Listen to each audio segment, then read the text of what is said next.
Hello दोस्तों, आप सभी को इस वीडियो में बताया जाएगा किसी भी परमाणु के अंदर इलेक्ट्रॉन, प्रोटॉन, न्यूट्रॉन और द्रव्यमान संख्या या परमाणु भार कैसे ज्ञात किया जा सकता है। चलिए शुरू करते हैं। सबसे पहले संकेत जो इलेक्ट्रॉन का संकेत होता है, जो ई होता है, जो माइनस से थोड़ा दिखाया जाता है। अब प्रोटॉन को पी से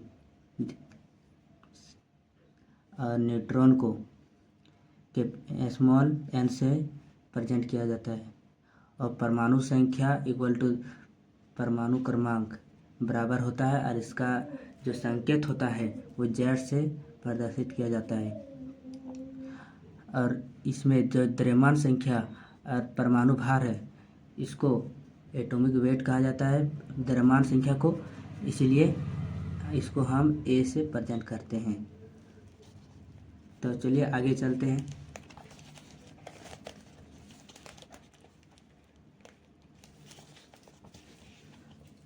इसके बाद एक सूत्र आता है द्रव्यमान संख्या इक्वल टू प्रोटॉन की संख्या प्लस न्यूट्रॉन की संख्या। तो इसीलिए न्यूट्रॉन की संख्या ज्ञात करने के लिए हमें द्रव्यमान की संख्या में से प्रोटॉन की संख्या को घटाना पड़ता है। इसीलिए प्रोटॉन की संकेत होता है n equal to a minus P. तो इसी प्रकार से और एक चीज़ है जिसमें से जो होता है इलेक्ट्रॉन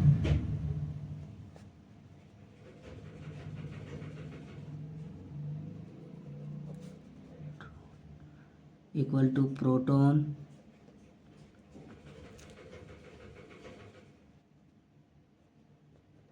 इक्वल टू परमाणु संख्या।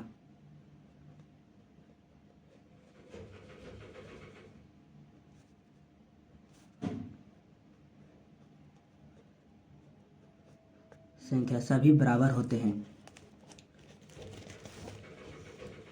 इस सबको संकेत होता है इलेक्ट्रॉन का, तो आपको बता ही दिए है। ई से इक्वल टू पी, प्रोटॉन को पी से और इक्वल टू परमाणु संख्या को जेड से, ये सभी बराबर होते हैं।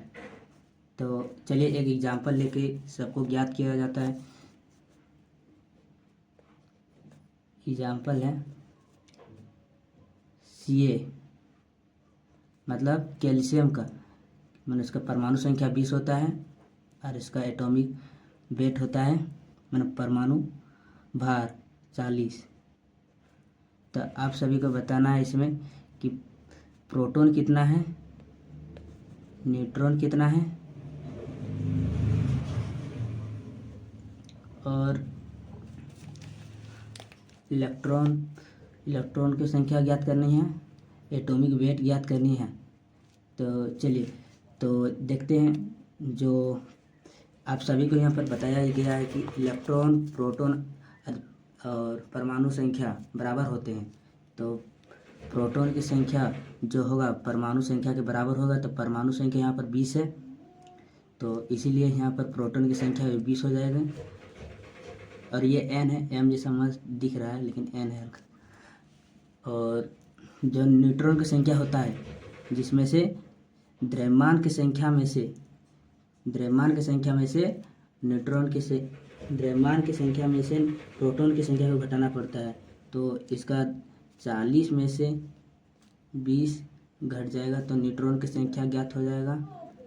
और इलेक्ट्रॉन की संख्या ज्ञात करने के लिए जो बताया गया है, इलेक्ट्रॉन, प्रोटॉन और परमाणु संख्या बराबर होते हैं, तो इसीलिए ये भी 20 हो जाएगा। और एटॉमिक वेट ऊपर वाला है, जो सबसे ऊपर में होता है वो एटॉमिक वेट होता है, जिसका मान होता है 40। थैंक यू दोस्तों, आप सभी को अच्छा लगे तो शेयर करिएगा और लाइक करिएगा और सब्सक्राइब।